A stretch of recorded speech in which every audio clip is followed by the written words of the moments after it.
Hey, howdy everybody, what's up? Welcome back to my channel. Hope y'all are doing good. It's been a little bit. Busy season is almost over. I'm almost at the end of student teaching. Almost. Got 2 more weeks left. And then I think I'm probably just going to binge a bunch of albums until the end of the year, because I'll have like maybe 2-3 weeks left until the end of the year. And then we'll get into January and I'll make my best of 2024. But I'm going to try to get to as many albums that came out this year as I can before the end of the year. So we'll see how that goes. New Thornhill track. Very excited for this one. I've heard it's pretty good. Obsession is my favorite Thornhill song, I think, now, after listening to it for a while after it came out. Viper Room was the other single. Viper Room I thought was pretty good. If I had to rank them, I would give like Viper Room like a 7.5, and I would give Obsession like a 9. And I love New Thornhill, if you couldn't tell, because of that. I think Heroin's a better album than Dark Pool, but Dark Pool is still pretty good. I do think, though, like one of the things that not necessarily I have a problem with, but one of the things that I've noticed with Dark Pool is that the production was a little bit weird. Like some of the mixing and mastering felt a little bit off, and I am not one to get like bothered, I guess, by mixing and mastering that's weird. I don't care if mastering's weird. I don't care if the mix is off. I don't care if some parts are drowned out or if it all sounds clumpy. If the overall musicality of it is still good, I'll still like it and still listen to it. And that's kind of where I stand with Dark Pool. I like Dark Pool. I think it's like, as an album, I would give like a solid 7 out of 10. I would give Heroin like an 8 out of 10. If I'm ranking it in my ranking system that I have, I would give Dark Pool it goes hard, and I would give Heroin banger. And that's kind of where I would put them. So, new track. Let's see, kind of to give you a rundown on my thoughts about Thornhill in general. New track, Nerve. Heard this one is a little bit heavy. I've heard it compared to Linkin Park a little bit, as well as Deftones, obviously, because they're kind of taking some of that influence into their new sound, which I really, really love. But let's get into this. Big hype for whatever we got here. Let's go.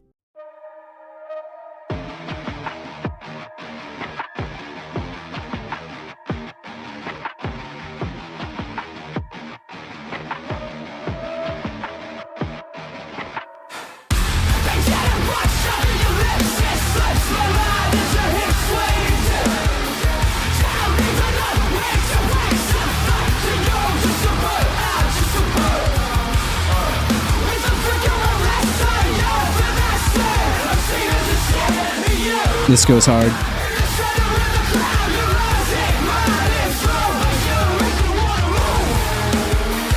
Ew.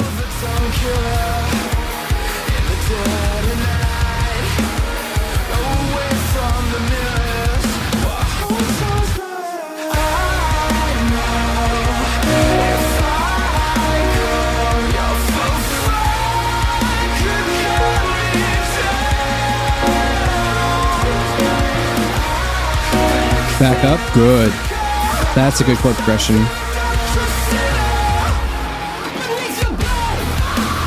Ooh, they're gonna extend that round 2, I can tell.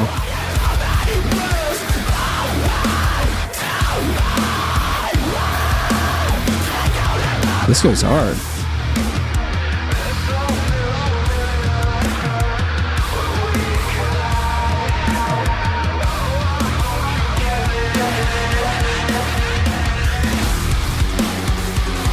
Ooh.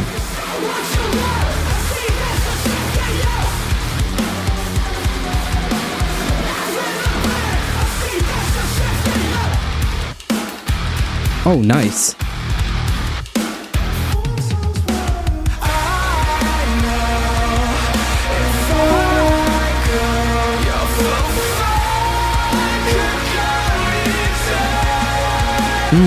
Where are we going?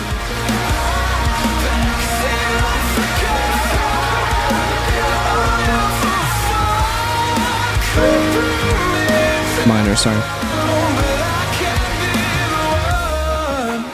Cool. That's gonna be a grower chorus, I can tell.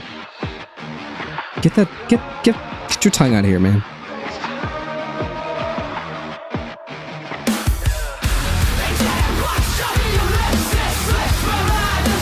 Ooh. Kind of similar to the Obsession breakdown, but with some rapping over it. Oh! Extend it, nice. Go heavier, nice.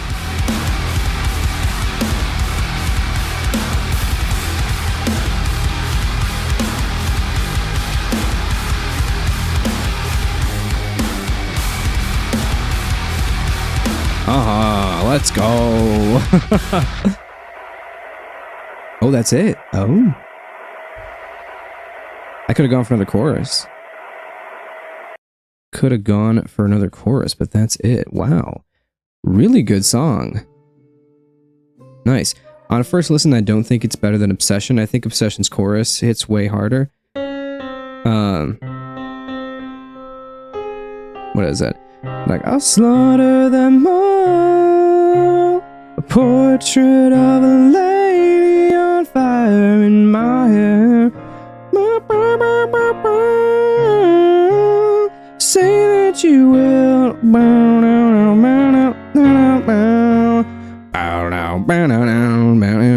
I think Obsession has more of that hook to it, but this one was still really, really good.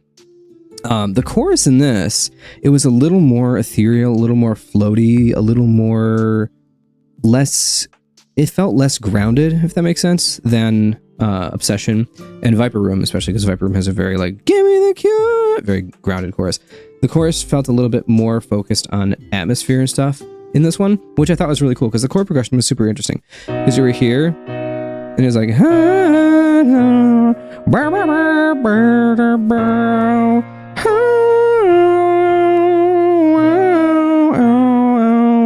back down here, and then go to here for a little bit. That was pretty cool. Overall, I think I'm going to give this song like an 8. So I liked it more than Viper Room, but not quite as much as Obsession. I think the verses were super, super cool. I loved the heavier part of the verses. I think the breakdown was, although it was similar to Obsession, let me see. Yeah. All right. Look, you can see I got Spirit Box queued up too. Although it was similar to Obsession's breakdown here when he breaks the glass.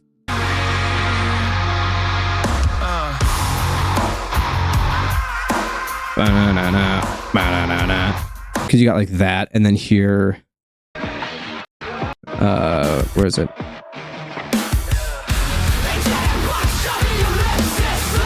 Kind of similar, a little bit, different key, different like texture overall. But although it was slightly similar, I think the vocal part over this, like the rapping part especially, and then into the heavier part after, like this, I think that made it distinct enough and super, super cool. I really enjoyed this. I have no real negatives, actually. I just think Obsession hits harder and is a little bit more memorable after a first listen, because I had that Obsession chorus stuck in my head for a while. But we shall see. We shall see how this one sticks. And, you know, doesn't always have to be the case that choruses and songs are like, you know, their quality is based on how memorable they are. It's just that for me, a lot of the time that is the case, but it doesn't always have to be. Yeah, I'm super interested to see what the rest of this album has in store, because the 3 singles that we've gotten so far are great, and they signal a very different but interesting direction for Thornhill. I really like what they're doing, because their 3 albums, after this comes out, the 3 albums have all been very distinct and very different. Because Dark Pool was just really solid metalcore. It started to dip a little bit more into some shoegaze, Deftonesy type things with Heroin, and then with this new album, whenever this comes out, I think they'll release an album announcement probably with the next single, whenever that is. With this one, they're kind of going like more into the heavier side of shoegaze, and I enjoy that. It's cool. It's cool. I'm looking forward to this. I'm also interested to see how, in the scope of the full album, how they keep the songs unique, because the 3 songs that they've released so far have been very unique. The Viper Room, I'm trying to remember, yeah. Viper Room had a very distinct style to it where it felt older, had a little bit of like a 90s kind of feel to it. And then Obsession was also really good, but the chorus was the big part of it. I feel that was what really got me hooked into it, and that's my favorite part of it, and it's my favorite Thornhill song. And then this one had that more heavy feel throughout, and it kind of hits harder on like a sonic level, like as far as like just the sound of it goes. So I'm interested to see what the other tracks are going to be. I hope they have some slower tracks. I hope they have some heavier tracks. I hope they have a nice variety on the album. That's what I'm looking for. I'm thinking, so there's been 3 songs so far and no album announcement as far as I am aware. I'm thinking if there's an album announcement with the next single, and if it's not too far after the next single releases, I'm probably not going to check out the next single until the album drops, because I'm kind of tired of bands releasing a lot of singles and then half the album is the singles and you've already heard half the album anyway. So I think 3 is a nice number to stop at, and if they drop another single, I'll probably hold off and save it for the rest of the album. I kind of did that with Vola, where I just never heard Paper Wolf, and then I heard that on Friend of a Phantom and I was like, whoa, this is great, but it gave me one extra song for me to enjoy on the album that people had already heard. So probably gonna do the same thing with this, stick with just these 3. It's a pretty good solid foundation for the album, and then I'll listen to whenever the album comes out, I'll listen to that, as long as it's not too far after the next single drops, assuming they drop a next single and an album announcement together, which is I'm assuming they will, because as far as I know, they haven't announced a new album. But yeah, those are my thoughts on this song. 8 out of 10. Pretty solid track. Very excited to see the full project that they're working on. Let me know your thoughts down in the comments below, and thanks for watching, and I'll see you in my next video. Bye-bye.